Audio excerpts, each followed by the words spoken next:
And we're back with On the Record with Tiffany and our district attorney, Joe Gonzales. So I just want you to talk to us about what our wonderful district attorney's office is doing to improve the lives of San Antonians. Well, as I mentioned before, obviously our focus is to keep our citizens safe. You know, we have 2 million people to worry about. And that's what keeps me up at night is, are we doing the right thing to try and keep our community safe? So we're focusing on the violent crime that I mentioned to you before. We've increased our efforts with regard to domestic violence. We've also started a gang task force to focus on those people, again, that prey on the members of our society that we need to pay attention to. And so we've identified some individuals who I think we need to make sure that their punishments are appropriate. But on the other side of the coin, one of the things that we're bringing to our office is what is called criminal justice reform. People are afraid of the term reform. Basically, reform means change, and sometimes change is difficult for people. But again, as I talked about early on in this broadcast, what's important is we focus on the more important aspects of our job, which is fighting violent crime. What I've learned is a lot of people and a lot of communities spend a lot of time in prosecuting low-level offenders that maybe have engaged in wrong behavior that can be redirected.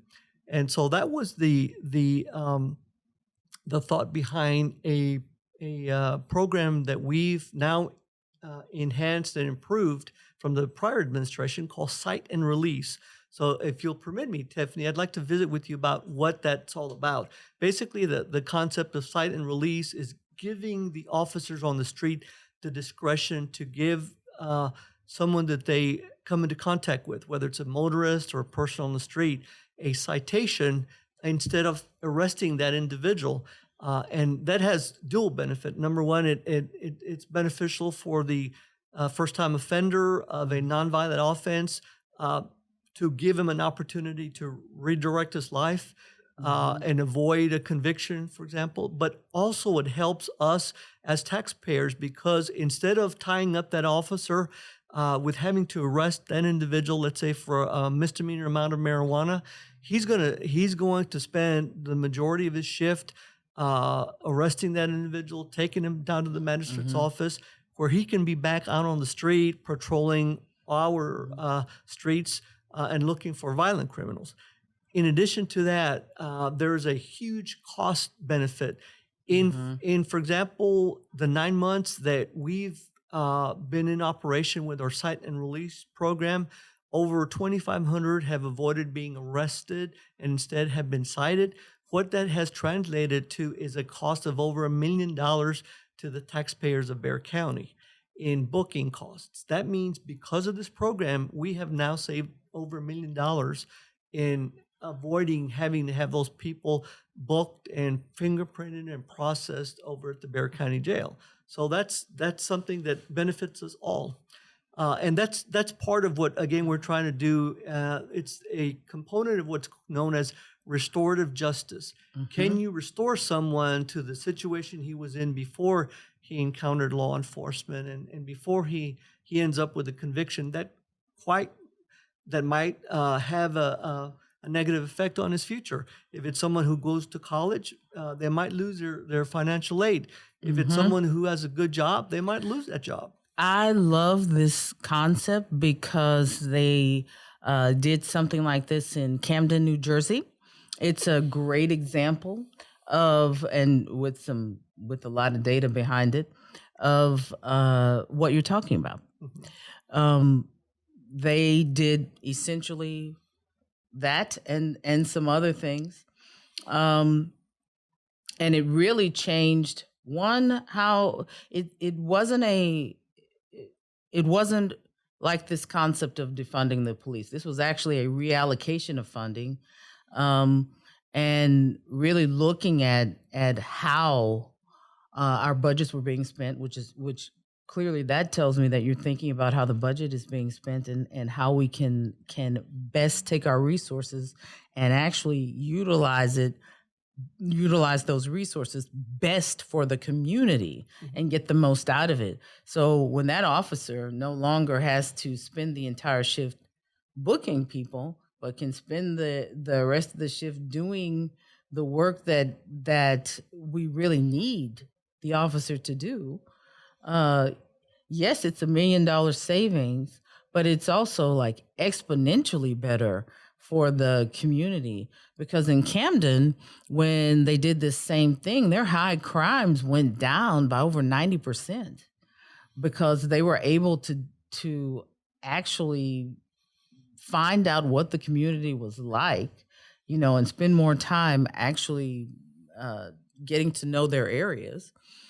And it just transformed the law enforcement system there. Totally transformed it. Right, and there are other areas that we're trying to look at to see if we can more efficiently run our office. For example, this is a topic that has frequently come up, and that's our homeless population. We have a certain segment of society that live on the streets. So what happened last year is we had a couple of individuals that were arrested for low-level offenses that, for whatever reason, languished in the Bexar County jail and ended up dying. Oh my gosh. They both had mental health issues that were not being addressed. And so that was unacceptable to me. When you have someone that's sitting in jail for several months, and the only reason that he is in there is because he or she doesn't or didn't have a good job, didn't have the ability to bond out, and ended up, like I said, languishing, being forgot about until they ended up passing away.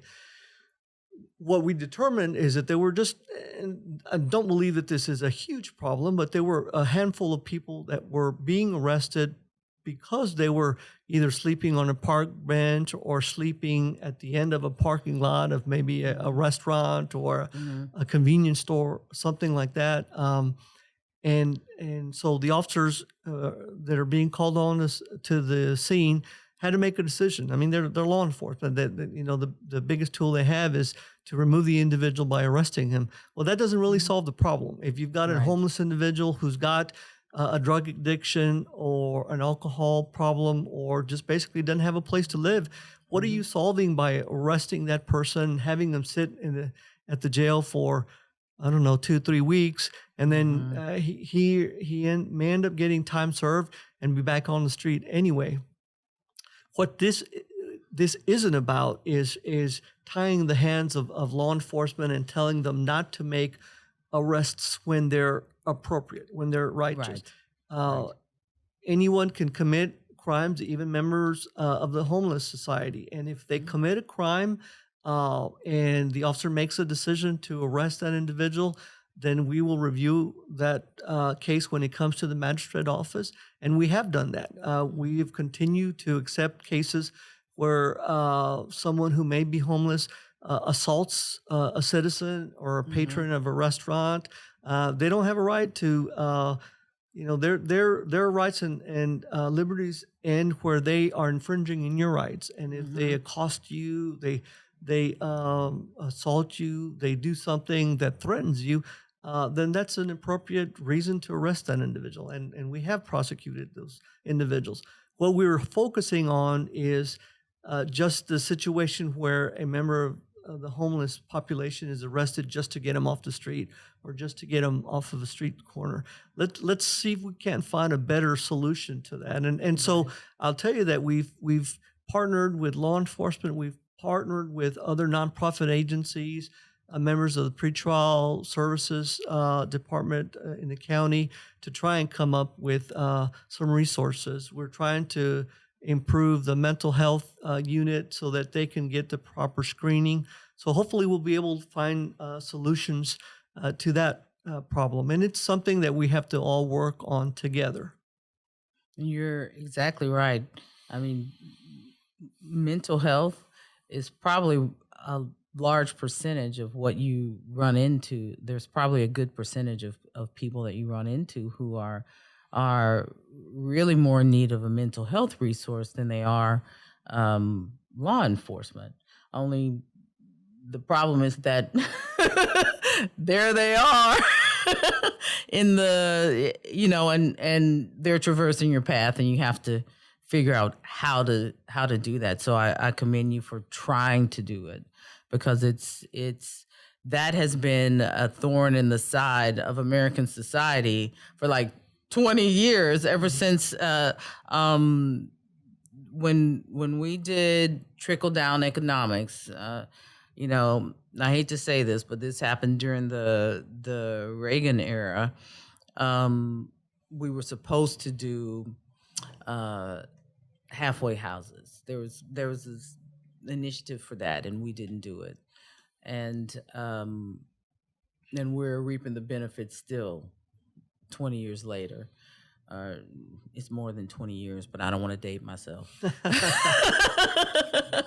But we're still reaping the benefits of that. So I've talked about that like 100,000 times, because I've always been looking for the person who would go out there and try to come up with a way to bridge this, because that's how we've been fighting it is through law enforcement, and they're not equipped to go and try to deal with mental health. I mean, they shouldn't be trying to deal with that. So thank you for being that bridge between, because that's a lot, trying to get the nonprofits and for-profit and all of that to work together. So thank you for coming out and talking to us, especially during this time. We've got a pandemic going and so much happening in our nation. So I thank you for taking the time out of your schedule to come and visit with us. And you can come back as often as you'd like. We'd like to have you back often. Well, thank you. This has been fun. I'm honored to be here. Tiffany, thank you for what you do for this community. Thank you for what you do for the citizens of San Antonio. And I just want the citizens to know that, yes, we're in the middle of this pandemic, but we've continued to work hard at trying to keep our community safe. And like I said before, we're trying to do the right thing. So hopefully we'll be able to continue our hard work. And we can see that you're doing the right thing, and we thank you for being a person of integrity, and for doing what and leading a group of people that have a lot of integrity and who are doing exactly the right thing for our community and showing a good example for other communities. So thank you again. And you've been listening to On the Record with Tiffany. And I will see you all next week. Have a great week. Stay safe. Wear your mask, social distance, wash your hands, and just be good Texans. I know you can do that.